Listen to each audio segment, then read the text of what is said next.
Você está preparado para essa palavra? Diga amém.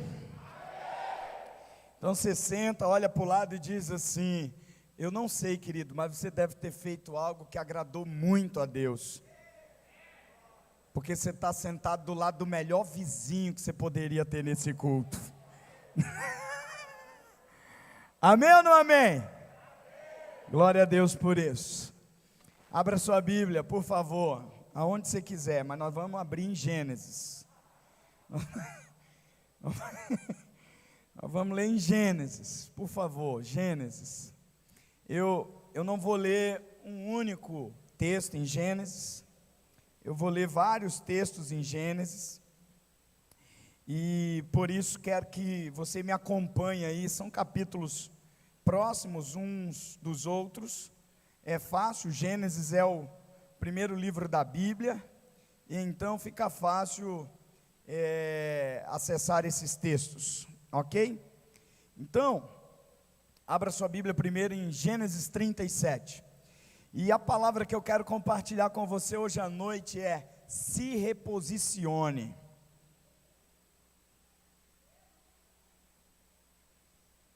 Eu acho que você está precisando encontrar de novo seu lugar. Você já até sabe qual é o lugar, mas precisa se reposicionar, porque algumas coisas aconteceram com você. E quando você se reposiciona, você entra dentro da vida sem limites. Quantos estão preparados para uma vida sem limites?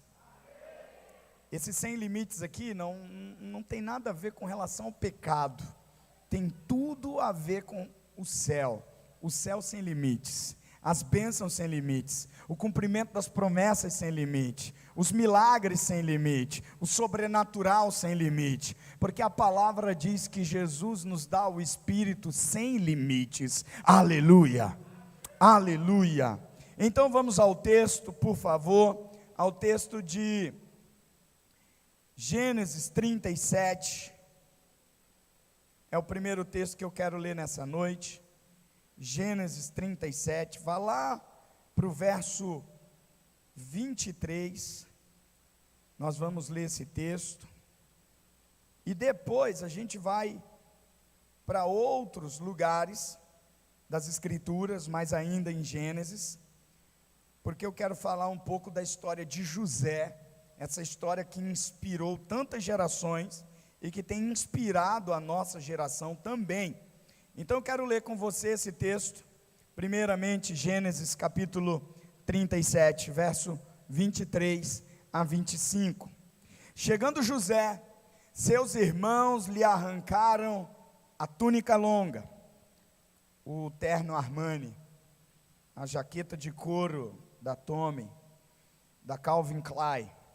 Arrancaram-no e o jogaram no poço que estava vazio e sem água. Ao se assentarem para comer, viram ao longe uma caravana de ismaelitas que vinha de Gileade. Seus camelos estavam carregados de especiarias, bálsamo e mirra, que eles levavam para o Egito. Sabe o que eles fizeram? Venderam seu próprio irmão como escravo. Vá comigo agora, por favor, para Gênesis 39. Gênesis 39.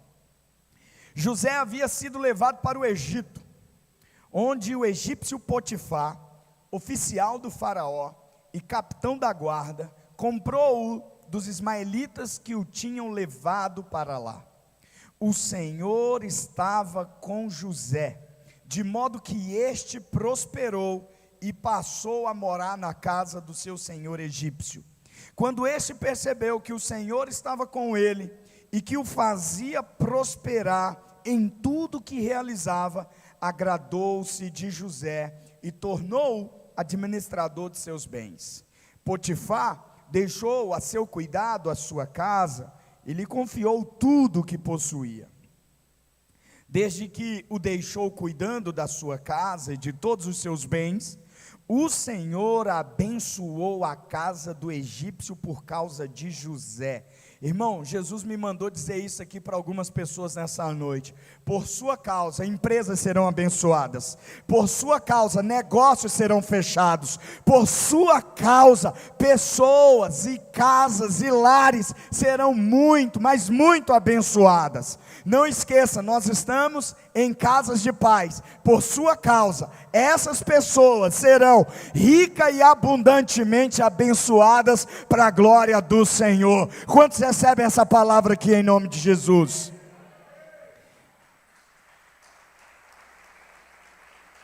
A bênção do Senhor estava sobre tudo que Potifar possuía, tanto em casa como no campo. Agora vá comigo, por favor, para mais outro texto, 39 ainda, no verso 20 em diante, do verso 20 até o verso 23, o último verso desse capítulo. Diz assim a palavra do Senhor nesse texto: mandou buscar José e lançou-o na prisão em que eram postos os prisioneiros do rei. José ficou na prisão, mas o Senhor estava com ele e o tratou com bondade, concedendo-lhe a simpatia do carcereiro. Por isso, o carcereiro encarregou José de todos os que estavam na prisão, e ele se tornou responsável por tudo o que lá sucedia. O carcereiro não se preocupava com nada do que estava a cargo de José, porque o Senhor estava com José e lhe concedia bom. Amém ou não, irmãos? Agora lá no capítulo 40, por favor, lá no capítulo 40, verso 23, o chefe dos copeiros, porém, não se lembrou de José, ao contrário, esqueceu-se dele. Último texto dessa noite, Gênesis 45, do verso 5, nós vamos ler o verso 5, depois a gente pula para o 7 e vai até o 9, diz assim o texto sagrado: agora, não se aflijam, nem se recriminem, por terem me vendido para cá, pois foi para salvar vidas que Deus me enviou adiante de vocês. Se reposicione, irmão, para cumprir propósitos. Mas Deus me enviou à frente de vocês, verso 7, para lhes preservar um remanescente nesta terra, e para salvar-lhes a vida com grande livramento. Assim, não foram vocês que me mandaram para cá, mas sim o próprio Deus. Ele me tornou ministro do faraó, e me fez administrador de todo o palácio, e governador de todo o Egito. Voltem depressa a meu pai, e digam-lhe, assim diz o seu filho José: Deus me fez senhor de todo o Egito. Venha para cá, não te demores. Só esses textos, e nós vamos orar. Pai, eu peço que o Senhor nos dê uma mente atenta, um coração disposto, mas sobretudo uma ação poderosa do Espírito Santo. Que eu fale de maneira ungida, que eles ouçam de maneira ungida, que o Senhor possa pegar essa palavra e mudar histórias nessa noite, começar novos capítulos, iniciar novas estações, para a honra e glória do teu nome. Nós oramos assim, para o louvor da tua glória. Amém, amém e amém. Bom, esses textos falam um pouco da história muito conhecida da vida de José. Não são todos os versículos, porque a história de José vai do capítulo 37, com exceção do 38, que fala de Tamar, que entra na genealogia de Jesus. Mas com exceção desse capítulo, todos os outros, o final de Gênesis é sobre o desfecho da história da vida de José. E quando nós nos deparamos com essa parte das Escrituras, nós entendemos uma coisa: que a vida não é justa. A vida não é justa. Deus é gracioso, mas a vida do lado de cada eternidade não é justa. Não é fácil viver desse lado. Por quê? Porque a vida joga todo mundo para cima ou para baixo, mas nunca deixa do mesmo jeito. Ninguém passa pela existência, ninguém passa pela vida sem sofrer arranhões, sem carregar cicatrizes, sem sofrer, sem passar pelo dia mal, sem enfrentar a noite de choro, sem enfrentar desertos, sem enfrentar tempos de seca, tempos de problema, tempos de vacas magras. Não tem como passar pela vida sem que você enfrente sofrimento. É tolice pensar que somos invulneráveis às vicissitudes da vida, aos problemas, às dificuldades, mas é tão tolice pensar que somos invulneráveis, como é tolo também pensar que o mal vence no final. Eu vim nessa noite dizer para você, de acordo com a história de José, o mal não vence. Quem vence é a graça, quem vence é o propósito, quem vence é a vontade, quem vence é a palavra do Senhor na sua vida. Possam ter te jogado no buraco, possam ter te escravizado, possam ter encaminhado você para o mundo dos vícios, mas não é assim que termina a sua história. O mal não vai vencer na sua vida, a injustiça não vai prevalecer na sua história. Nada que o diabo plantou vai frutificar na sua vida, em nome de Jesus. Você precisa aprender a se reposicionar. Eu já ouvi em vários lugares que a vida só é dura para quem é mole.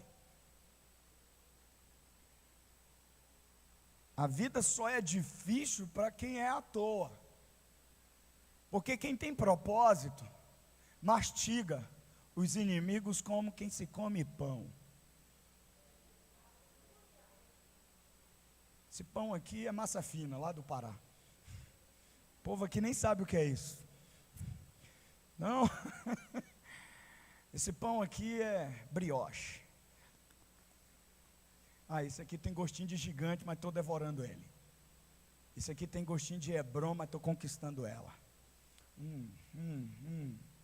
Então, você precisa aprender a se reposicionar, a encontrar na situação que você está vivendo a posição de governo que você deve governar. Jogaram José no buraco, ele se reposicionou, não morreu, porque a intenção era matá-lo, se reposicionou. Venderam como escravo, ele se reposicionou. Chegou na casa de Potifar, ele se reposicionou. Ele encontrou lugar de governo, encontrou lugar de comando. Por que foi vendido para Potifar? É lógico que no percurso, aqueles que o compraram, já identificaram, puxa, ele não tem mais a capa, mas há dentro dele uma semente de grandeza, e quando a grandeza está dentro de você, as circunstâncias nunca o tornarão pequeno, nunca, nunca.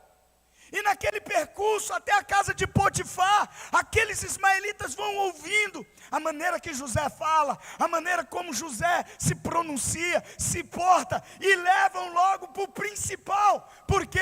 Porque José se reposiciona. Não importa o quanto a vida faça você sofrer, se você se reposicionar, você irá sempre governar para a glória do Senhor. Mas o problema é que a gente se vê muito como vítima. Se vê como coitado, se vê como aqueles que não têm o que precisa para fazer o que foi chamado para fazer. Se reposicione. Todas as vezes que a vida jogar você no chão, se reposicione. Todas as vezes que as circunstâncias lhe forem contrárias, todas as vezes que as pessoas te decepcionarem, pare de sair da igreja, pare de sair dos grupos, pare de bloquear pessoas, pare de mimimi, aprenda a se reposicionar, porque é na sua reposição que está o governo, que está o domínio, que está a realeza, que está a grandeza. Pare de se fechar dentro do quarto, pare de ficar em silêncio quando o conflito chega dentro do casamento, se reposicione e governe. Se reposicione e governe. Pare de ser um avestruz. Fala isso para a pessoa do seu lado. Pare de ser avestruz. Aparece o problema, ao invés de se reposicionar, enfia a cabeça dentro da terra. Se reposicione. Jogaram dentro do buraco, tudo bem, mas eu continuo sendo um sonhador dentro do buraco. Eu não vou morrer aqui, eu estou posicionado. Pode vir, porque eu estou reposicionando para o governo, para a grandeza, para o propósito, para o destino, para a vontade soberana do Senhor na minha vida. Todas as vezes que você se encontrar em um momento em que você acha que está totalmente desfavorável, encontre um lugar para se reposicionar, porque a partir dali você vai governar. Estamos enfrentando talvez a pior fase da história dessa geração. Mas se nós encontrarmos o lugar nessa geração, pastora, e nos reposicionar, a igreja vai crescer, as células vão multiplicar, novos líderes vão aparecer, nós vamos expandir, nós vamos abrir igrejas em outras cidades, em outros estados, em outras nações, nós vamos para frente, como nós acabamos de cantar. O inferno não parou a igreja, as perseguições não pararam a igreja. Por quê? Porque eles se reposicionaram. Se reposicionaram. Então não permita, querido, que a crise pare você. Não permita que a tristeza tome conta de você. Existe alguém triste aqui de verdade? Eu não estou pregando pegadinha aqui para ninguém não. Mas se você está triste, irmão, presta atenção, nós estamos vivendo um dos piores contextos, um dos piores cenários da história mundial. É natural que você fique triste. Mas essa tristeza não pode dominar você. Se reposicione, porque Deus se encontra logo acima desse sentimento de tristeza. Se reposicione em Deus para governar e não ser governado por esse sentimento de tristeza. Não se sinta culpado, oprimido, porque está triste. Eu fui num evento semana passada, depois de sofrer igual sovaco de aleijado, alguém perguntou assim: tem alguém cansado aqui? Eu não conseguia levantar nem a mão, irmão. Aí alguém disse: você está cansado? Eu falei: claro. 72 horas, subindo 8 montanhas, você queria que eu tivesse o quê? Aprenda a ser sincero com as suas emoções. Isso é um lugar de governo. Isso é se reposicionar. Aprenda a discriminar o que você está sentindo, porque enquanto você não dá nome ao que você sente, você não conseguirá dominar. Você será dominado por isso. Se reposicione. Fale isso para a pessoa do seu lado. Se reposicione. Não permita tristeza, a depressão, a ansiedade, a angústia, qualquer tipo de sentimento que faz parte da nossa natureza, te domine. Você foi criado para o domínio dessas coisas e não para ser dominado por isso. Não deixe o medo intimidar você. Me escute, não fazer nada não é a escolha certa. Fazer algo é a escolha certa. E fazer algo da maneira certa é a escolha certa. Se reposicionar é a escolha certa. Pois quando você se reposiciona, como disse no começo, você experimenta a vida sem limites. Você entra dentro da vida abundante. Você governa. Não do ponto de vista mundano, não do ponto de vista dessa geração. Eu não estou dizendo que você encontra um lugar e vai enriquecer da noite para o dia. Eu não estou dizendo que você encontra um lugar que vai orar e a resposta virá imediatamente. Não estou dizendo que você encontra um lugar onde creia que haverá saúde completa no seu corpo e num passe de mágica haverá, porque não é mágica. Mas se você encontrar esse lugar, mas hoje ou mais amanhã, você parará de ser governado e começará a governar para a honra e glória do Senhor. A gente vive aqui comigo nessa noite. Quantos estão entendendo o que o Senhor está falando nessa noite aqui? Então, eu preciso dizer o que nós devemos fazer, porque eu quero terminar essa palavra antes das 9, para as 5 da manhã. Para se reposicionar, você precisa confrontar a erosão que está acontecendo no seu crescimento e na abundância do céu na sua vida. Pergunte para o seu cônjuge: Porque com certeza ele está testemunhando as consequências dessa erosão na sua vida, no seu crescimento, na sua alegria, na sua fé. Pergunte para ele, o que eu mudei para melhor? Ele vai dizer, quase nada, miserável. Agora, o que eu mudei para pior? Ele tem uma lista quase que interminável. Se ele fizer assim, chega lá em Campo Mourão. Seu cônjuge está testemunhando as consequências dessa erosão em todas as áreas da sua vida. Você está atolado na frente do Netflix, não sabe por quê? Porque precisa confrontar essa erosão na sua vida. Seus filhos estão testemunhando que ao invés de você se reposicionar, você está aceitando essa condição que as trevas, as circunstâncias, as pessoas influenciadas pelo mal estão impondo sobre você. Muitos estão observando que você está vivendo uma vida muito abaixo do seu real potencial, do seu verdadeiro caráter, da sua realeza. As pessoas estão vendo que você está limitando o alcance do seu chamado, vendo que você está limitando o alcance do seu talento.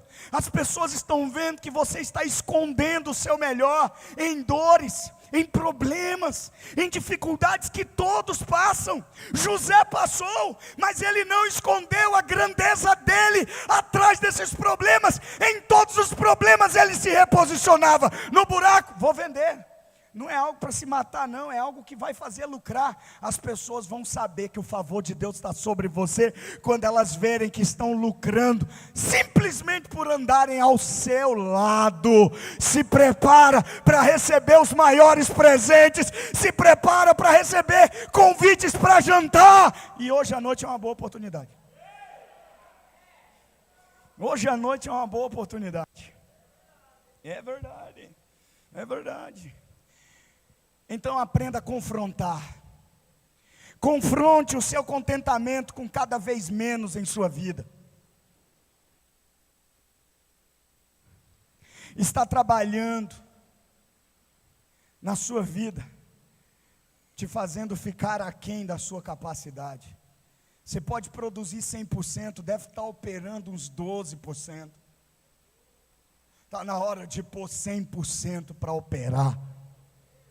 Confronte as decepções instaladas na sua alma, que estão roubando toda a motivação para continuar liderando sua casa, liderando na igreja, trazendo o céu para a terra. Confronte essas decepções e diga, ainda que a figueira não floresça, eu todavia me alegrarei no Senhor. Confronte a sua falta de expectativa de viver uma vida diferente e melhor. Quer ver? Vou fazer um teste. Quem acredita que essa semana será a melhor semana da sua vida, dá um pulo e um glória a Deus bem alto. Está vendo? Quem ficou sentadinho aí, meu irmão, ou está doente ou não acredita nisso. Você precisa confrontar essa falta de expectativa. Amanhã meu marido se converte, amanhã eu vejo um milagre, amanhã eu compro minha casa própria, amanhã eu recebo uma proposta melhor, amanhã eu vejo a cura, amanhã eu sempre estou esperando o melhor de Deus. Confronte essa falta de expectativa na sua vida. Chris Vallotton diz que os cães da destruição guardam as portas do seu destino. É preciso pisar na cabeça desses cães, confrontando. Confronte a sua preferência de deixar as brasas do avivamento se apagarem, tornando-se um viciado em uma vida sem sonhos, em uma vida sem esperança, em uma vida sem grandeza. Confronte as suas reclamações, que ninguém me ajuda, que eu não tenho o que preciso. Confronte isso, porque você está equipado para o que Deus te chamou para fazer. Se você não está tendo o recurso que precisa, é porque você está em algo que não deveria estar.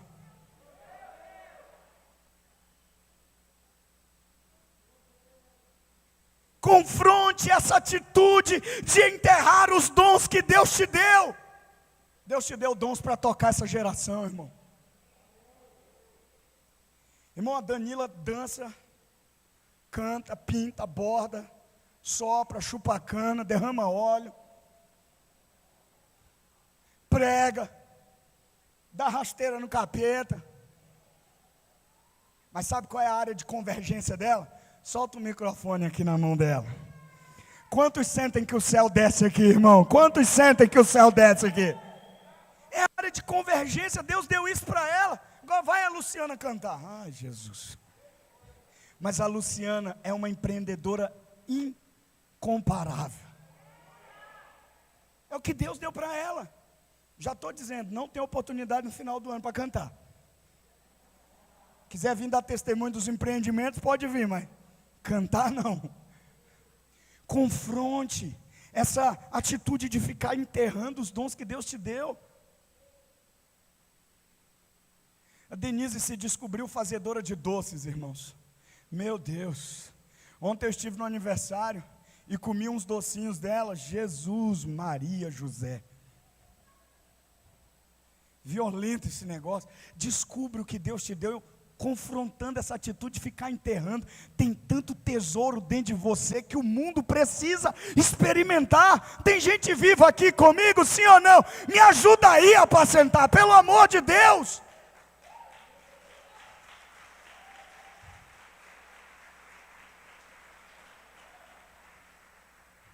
Confronte essa mediocridade, pois ela não tem nada a ver com você. Fala isso para a pessoa do seu lado. A mediocridade não tem nada a ver com você. A excelência tem, a realeza tem, a grandeza tem, o exponencial tem, mas a mediocridade não. Confronte isso.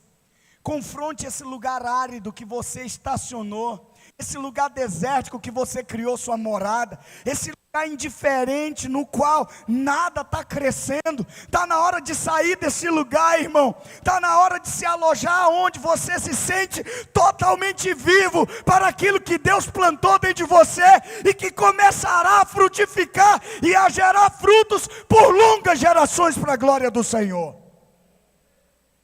Se levante para dizer: não vou continuar assim não. Acaba hoje. Quantos vão dizer isso aqui nessa noite? Acaba hoje isso aqui. Isso estava me matando e eu não estava vendo. Eu vou me reposicionar. Embora seja jogado no buraco, vendido como escravo, embora encare uma exportação, embora encare a escravidão, a prisão, eu vou me reposicionar e a partir daí vou governar. Vou governar, é o que você tem que fazer. Confronte essas coisas na sua vida.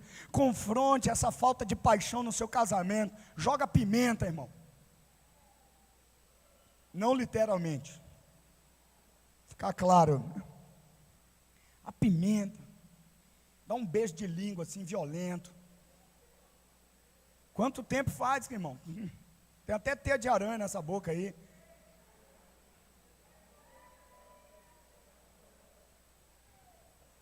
Minha esposa chega, fica vermelha ali, olha, essa bichinha. Mas eu beijo ela de língua. Você está doido, irmão? Apaixonado por essa mulher faz 21 anos. Só cresce. Só aumenta. Sofrendo igual sovaco de aleijado, só pensava nela. Vou terminar essa desgraça aqui por causa daquela mulher. Não volto para casa sem terminar esse negócio, porque eu não vou ter coragem de olhar para o olho daquela mulher e dizer: não aguentei. Terminei. Vou mandar uns líderes bons daqui da igreja para esse negócio. Não abra mão da sua esperança. Ah, não tenho mais esperança. Em qualquer área. Se você não tem mais esperança, é porque está acreditando na mentira do diabo.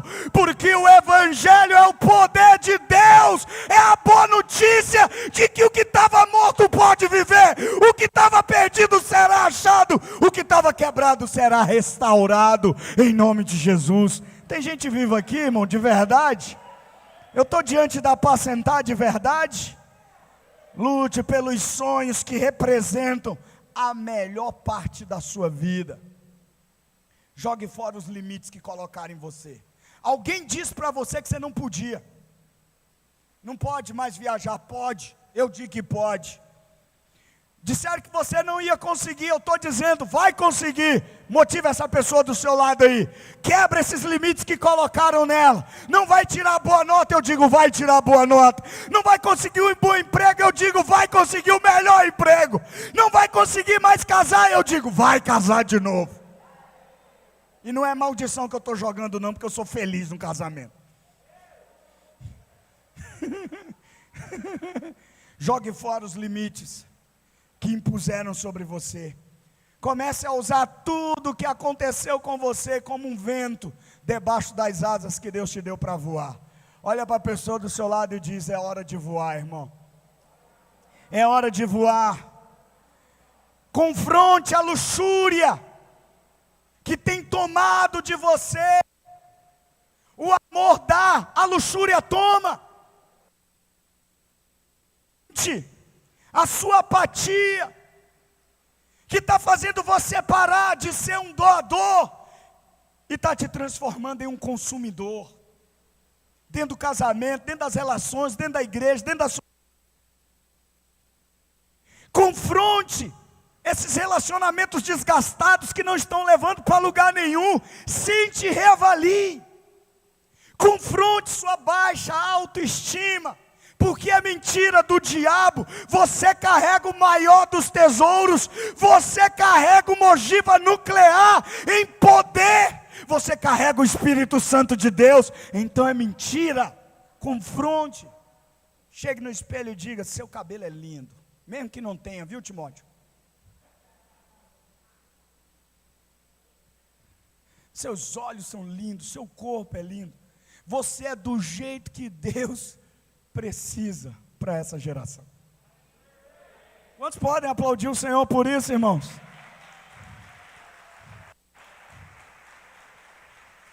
Confronte sua superficialidade nos relacionamentos. Até que ponto você está conectado de verdade nos relacionamentos que Deus está te abençoando? Confronte essa superficialidade. Convide, pague um café, um lanche, uma pizza. Conheça mais profundamente. Pare de ficar no seu lugar reclamando que ninguém vem. Coloque energia nesse pé e vá. Vá. Porque talvez alguém está orando por essa decisão que você deve tomar no seu coração. Estou terminando, vocês estão cortando aí, mas estou terminando, tá bom? Confronte a sua dependência de qualquer outra coisa que não seja única e exclusiva de Deus. Você está dependendo do quê? Do seu salário? Você está dependendo do quê? Do aplauso das pessoas? Você está dependendo do quê? Da palmadinha nas costas? Você está dependendo do quê? Do elogio? Se você não vive pelos elogios, você não vai morrer pelas críticas. Então não dependa de nada que não seja Deus na sua vida. Confronte essa dependência mórbida de pessoas, de coisas, de circunstâncias. Confronte isso na sua vida, porque ao confrontar isso você vai encontrar a posição onde você vai governar. Tem gente viva aqui comigo, sim ou não? Confronte sua omissão, porque essa omissão tem afetado. Hoje de manhã eu preguei aqui, você não veio, estava dormindo. Confronte essa preguiça. De manhã eu preguei aqui, irmão, ou você é como Pilatos, ou você é como Jesus. Ou você lava mãos, se isentando de suas responsabilidades, ou você lava pés, assumindo responsabilidades que nem suas eram, mas vai dar cabo do chamado e da proposta de Deus para a sua vida. Para de se omitir como pai, assuma o lugar como pai.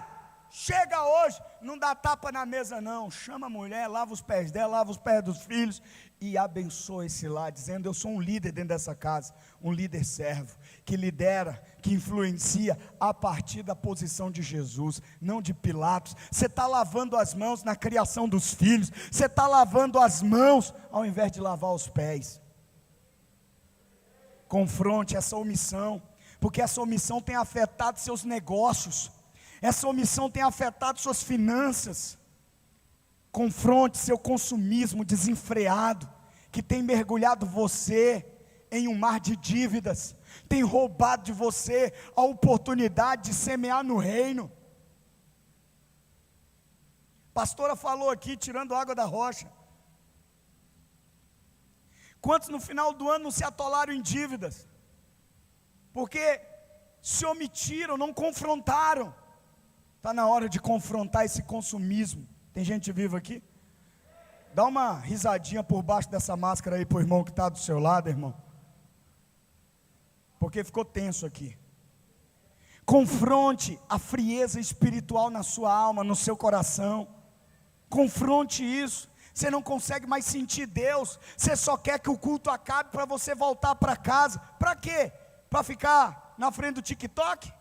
Para quê? Para ficar navegando nas redes sociais? Para quê? Para ficar assistindo o Fantástico que vai te meter medo? Aqui você será confrontado, reposicionado para governar em nome de Jesus.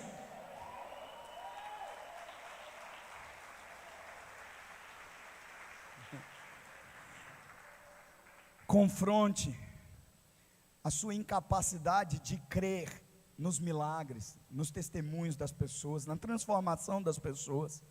Existem muitos enganadores, charlatões, mas eu, por causa deles, não deixarei de acreditar em quem está dizendo: Jesus fez isso na minha vida, o Espírito Santo fez isso na minha vida, os céus fez isso na minha vida. Eu continuarei acreditando, porque decidi crer dessa maneira. Tem gente viva aqui, irmão, comigo? Confronte essa frieza espiritual, seja edificado. Confronte a sua decepção com pastores. Se você está aqui e os pastores do ministério antigo te feriram, eu não sou esse pastor, eu oro por ele e nós vamos restaurar essa relação. Talvez você até volte para a sua igreja de origem, mas confronte essa decepção, não a carregue na sua vida, encare, se reposicione e governe. Não saia da igreja, fala isso para a pessoa do seu lado, não saia da igreja por causa de decepção com pessoas. Há mais vida em você, fala isso para a pessoa do seu lado. Pare de ficar em cima do muro. Pare de ficar flertando com a tragédia de uma vida desperdiçada. E aí eu quero terminar dizendo o que Deus pode fazer quando você faz tudo isso. O que Deus pode fazer? Pergunta para a pessoa do seu lado. O que Deus pode fazer?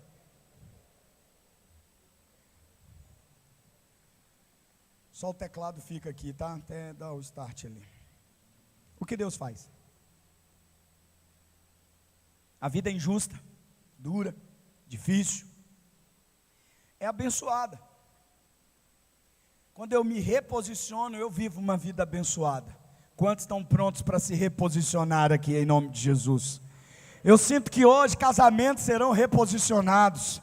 Eu sinto que hoje finanças serão reposicionadas. Eu sinto que hoje carreiras profissionais serão reposicionadas. Pessoas estavam em lugares errados e encontrarão o seu lugar certo agora, se reposicionando. O que Deus faz? A Bíblia ressoa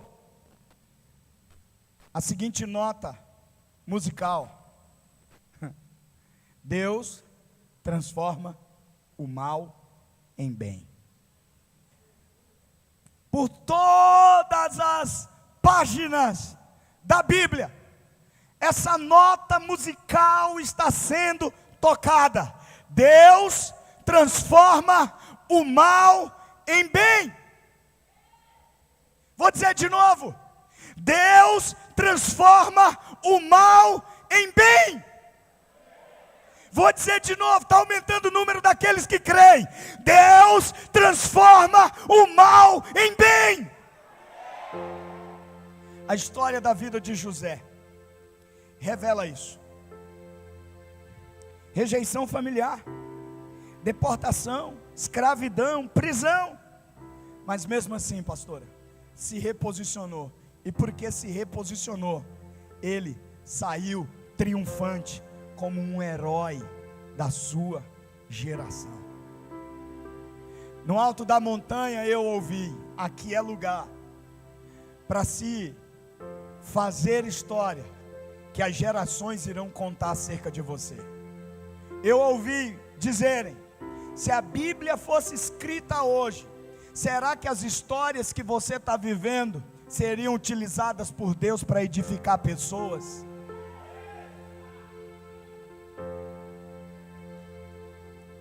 Deus transforma o mal em bem. Quando eu me reposiciono, Ele pega aquilo que era para o meu mal e transforma em bem na minha vida.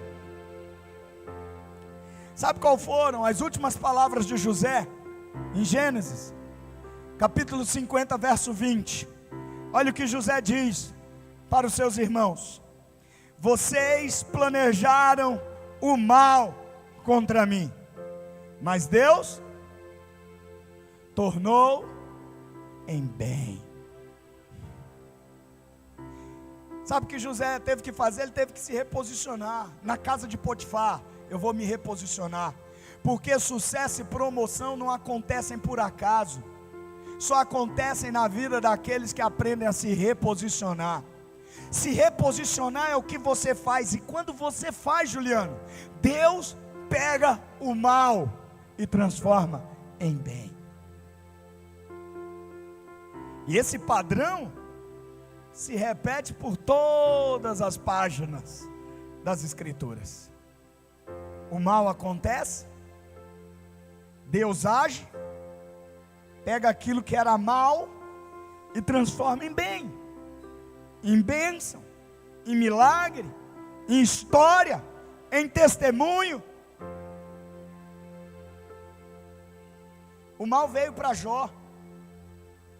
O mal tentou Jó. O mal testou a fé de Jó. Ele passou por inúmeras dificuldades, mas Deus pegou aquele mal e contra-atacou. Deus falou a verdade acerca de Jó. Deus declarou sua soberania na vida de Jó. E no final, Jó escolheu Deus. E porque Jó escolheu Deus, o alvo mais desejado de Satanás se tornou o maior testemunho para a glória de Deus. Por quê? Porque a nota está sendo tocada, o mal acontece, Deus contra-ataca e o bem é gerado. Deus transforma o mal em bem. Tem gente viva aqui comigo? O mal veio para Moisés, pastora. O mal entrou na mente de Moisés e ele achava, viu, Mariane, que iria libertar o povo como um soldado violento, porque ele deu um giraia em um egípcio, matou o egípcio de um golpe só. Agora imagina Moisés tendo que liderar com um coração desse. No dia que os caras criaram o bezerro de ouro, ele não teria matado só 3.000, teria matado todo mundo. Deus contra-atacou, colocou Moisés em um período de quarentena de 40 anos. Deus falou para Moisés: vai esfriar a cabeça, filho. Vai esfriar a cabeça. Lá no fim, diante da sarça, Moisés escolhe Deus. Então, Moisés volta para frente do seu chamado e lidera o povo com coração de pastor, não com coração de soldado. Deus transformou o mal em bem. Quantos estão aqui comigo, irmãos? O mal veio para Davi, ele cometeu adultério. O mal veio para Daniel, ele foi levado como estrangeiro para uma terra estranha, na Babilônia. O mal veio para Neemias, os muros da sua cidade foram destruídos, mas todo esse mal, Deus pegou, contra-atacou e transformou em bem. É por isso que hoje somos tão inspirados ao ler os salmos, porque Davi escreveu os salmos cheios de graça da parte do Senhor. Daniel foi uma pessoa relevante, cheia de sabedoria. importante em uma terra estrangeira, revelou a grandeza do seu Deus. Neemias reconstruiu as muralhas de Jerusalém com a madeira da Babilônia. Deus pegou o mal e transformou em bem. O bem aconteceu. E o que falar de Jesus? 33 anos aqui na terra. Quantas vezes no seu ministério terreno, a Bíblia não descreve que o mal se tornou em bem. Acabou o vinho no casamento, mal. E de repente os convidados experimentam o vinho melhor no final da festa. De repente eles contemplam o primeiro milagre. O mal foi transformado em bem. A tempestade apavora os discípulos. Mal. Mas Jesus andando sobre as águas, a visão de Jesus andando sobre as águas, transformou aqueles homens amedrontados em homens que deram suas vidas por aquele que andou sobre as águas.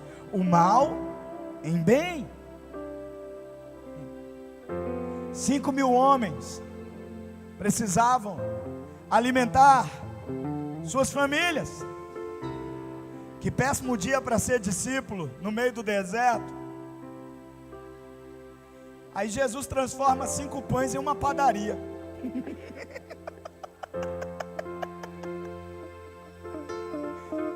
Que bom dia para ser um discípulo de Jesus. Eu ando com esse cara, ele transforma pão em padaria. Não é a padaria que transforma em pão, é o pão que é transformado em padaria. O mal foi transformado em... Com Jesus, o mal não era evitado, mas o mal era transformado. Vou dizer de novo: com Jesus o mal nunca foi evitado, mas o mal com Jesus sempre foi transformado em bem, em bênção, em triunfo, em vitória. Era tão certo isso como o dia seguiria a noite. Haveria uma regularidade sempre, porque todas as vezes que Jesus se encontrava com o mal, havia uma provisão reanimadora, uma manifestação redentora. Mas o ápice do mal, você consegue ver o monte, as 3 cruzes, você consegue ouvir o barulho dos soldados pregando os pés e as mãos de Jesus naquele madeiro. Enquanto isso acontecia, os demônios, os inimigos de Jesus, religiosos, sorriam maliciosamente, e tudo que era mal, ansiosamente esfregava as mãos, e Satanás dizia: dessa vez eu venci. E a gente sabe que entre a sexta da morte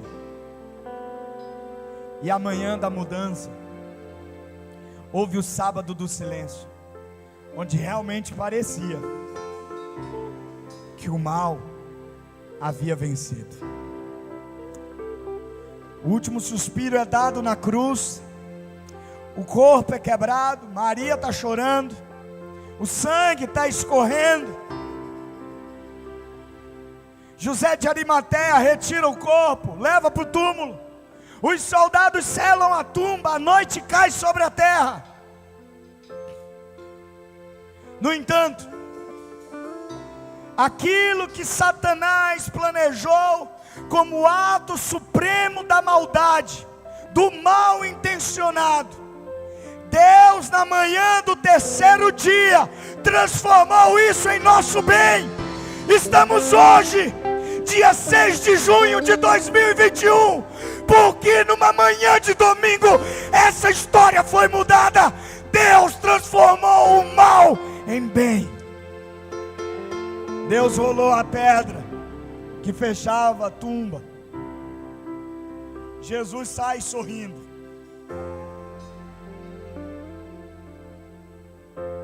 Com um andar jovial. E o diabo bate na perna e diz: mais uma vez eu fui derrotado. Droga! Nunca vencerei. É verdade, nunca vencerá. Porque as notas musicais nas Escrituras dizem o tempo todo: Deus transforma o mal em bem. As histórias de Jesus, de José e de milhares de outras pessoas provam que quando você se reposiciona, Deus pega aquilo que era maligno, com potencial destruidor, de arruinar, de apagar você, e transforma isso em bem. No melhor livro, numa melhor canção, numa melhor pregação, num melhor testemunho, em um milagre, em uma história que vai inspirar gerações, que vai levantar o caído, que vai animar o fraco, que vai encher de fé aqueles que haviam desistido. Deus está aqui para pegar a sua história, que talvez te jogaram no buraco literal ou figuradamente. Talvez abusaram você, talvez traíram sua confiança, talvez deixaram você para trás, talvez trocaram você por outras coisas. Deus está aqui para pegar essa história e transformar em bênção. Você crê nisso, irmão? Você pode se colocar em pé e começar a orar agora.